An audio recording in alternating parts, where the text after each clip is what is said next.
sincerely thank you all for coming around. I want you to borrow me your ears for a few minutes so that we can dissect on some important issues. But before I go into that, I want to appreciate my Igbo brothers and sisters all over the world, the ones that have been constantly talking and agitating for the restoration of Biafra. I want to tell you all this. You all have a special place in the kingdom of God. And you as an Igbo man, you as an Igbo woman, you as a middle-aged Igbo man, youth, children, and up till today, you don't want to talk about Biafra. You don't want to hear the idea of Biafra. You don't like the way it's sounding. You despise the word Biafra with passion. You see Biafra as an impossible mission. Then I have to tell you this. You all deserve to be thrown into a lagoon. And if you believe that the unity of Nigeria is non-negotiable because you're piling up this illusion that someday an Igbo man will become the president of Nigeria, then I have to shock you with this news. An Igbo man will never rule Nigeria. You don't like the sound? But that is the truth. An Igbo man doesn't have a space in our Sorok. An average Alamajiri will never vote for an Igbo man.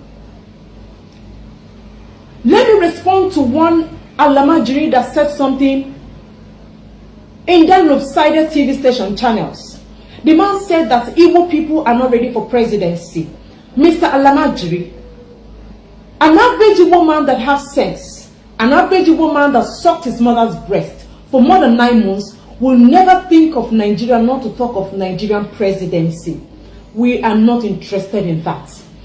If really Ojukwu was interested in Nigerian presidency, he wouldn't have risked more than 3.5 million Biafrans. Are you not thinking what I'm thinking? Is the whole thing not crystal clear? But it's quite unfortunate that my Igbo brothers are yet to wake up from this nightmare that has befallen them. I was raised in the north. I could tell you the mentality of an average Hausa Fulani man. No wonder they call you a Nyamiri. There is a reason for that. An average Aramajiri doesn't like you. An average Fulani man does not trust you. They don't believe in you. They don't like what you do. But my people are yet to understand this fact. Now you are a senator or a governor in the southeast, the 5 eastern states we have in Igbo land. You are an ex-senator or the present senator that we have. And the reason why you are still following Hausa Fulani sheepishly is because you believe that one day an Igbo man will be the president of Nigeria or will emerge as the president of Nigeria, or you will someday become the president. Then I have to tell you, Mr. Governor, Mr. Senator, kindly wake up from your fantasy world.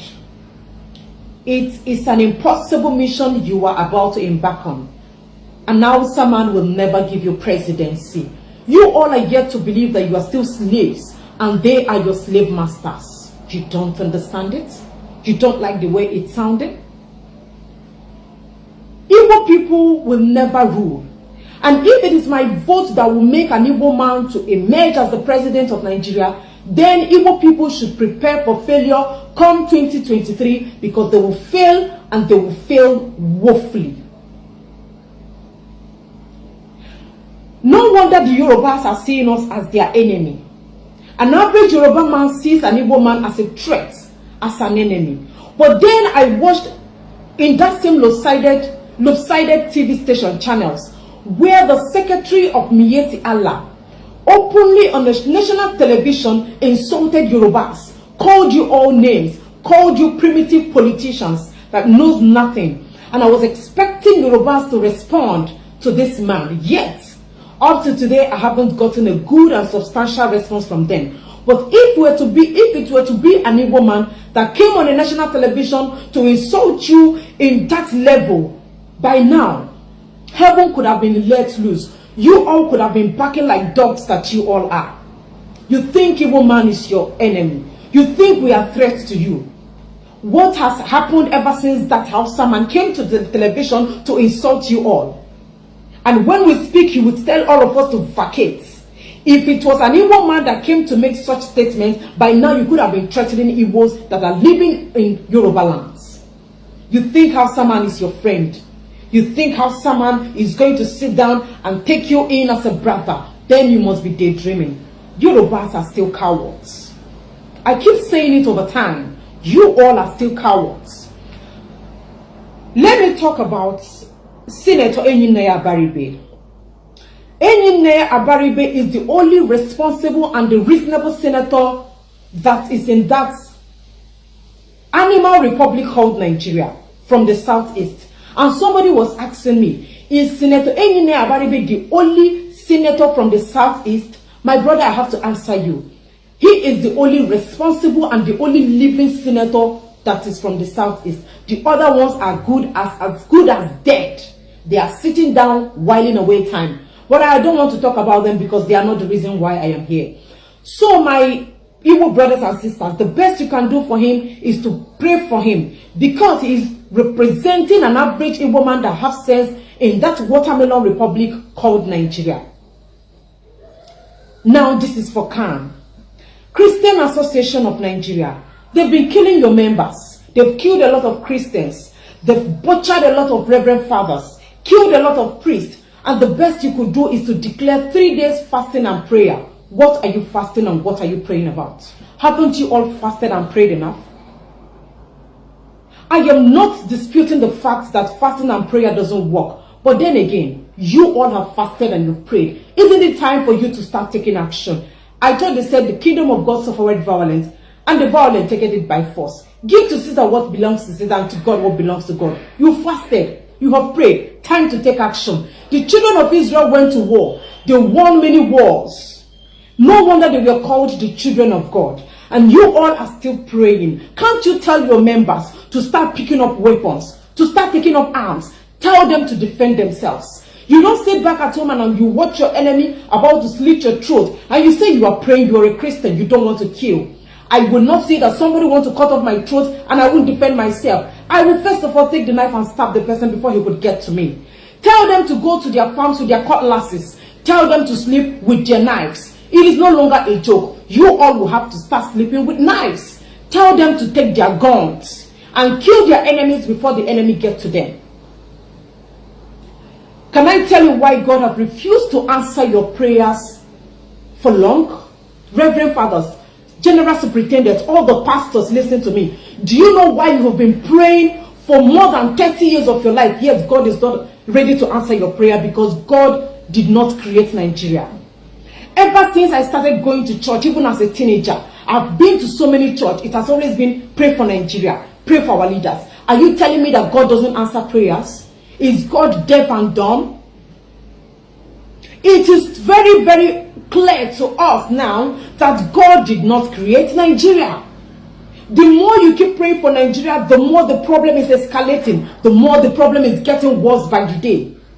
How many churches do we have in Nigeria? How many bishops? How many GOs? How many general superintendents? Yet, the baby that is crying is still crying without shutting up its mouth. That is to tell you that he cannot answer a prayer of something he doesn't know nothing about. God does not know about Nigeria. Therefore, he will not answer prayer coming from that zone. That is why you must have to start changing your pattern of prayer. If you are so interested in Nigeria that you love the unity of Nigeria so much, then you must have to start invoking the spirit of Lord Lugard.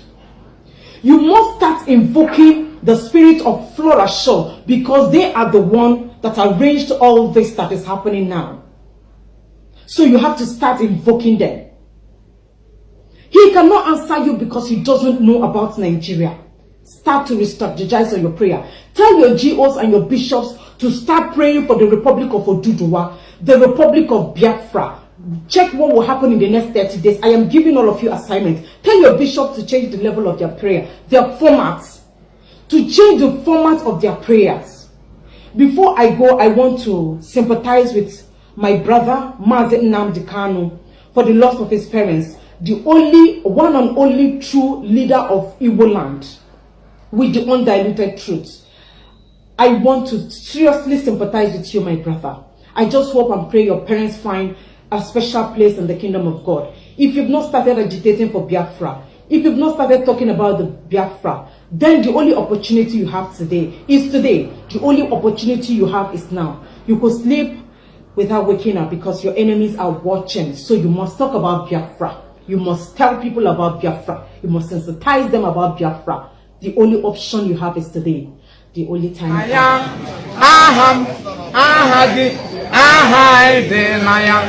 Akwụkwọ nsọ nke IPOB aha dị na ya. Aha gị dị na ya. Aha gị dị na ya. Aha gị dị na ya. Akwụkwọ nsọ nke IPOB aha dị na ya. Aha gị dị na ya. Aha gị dị na ya. Aha gị dị na ya. N'akwụkwọ nsọ nke IPOB aha dị na ya. Aha gị dị na ya.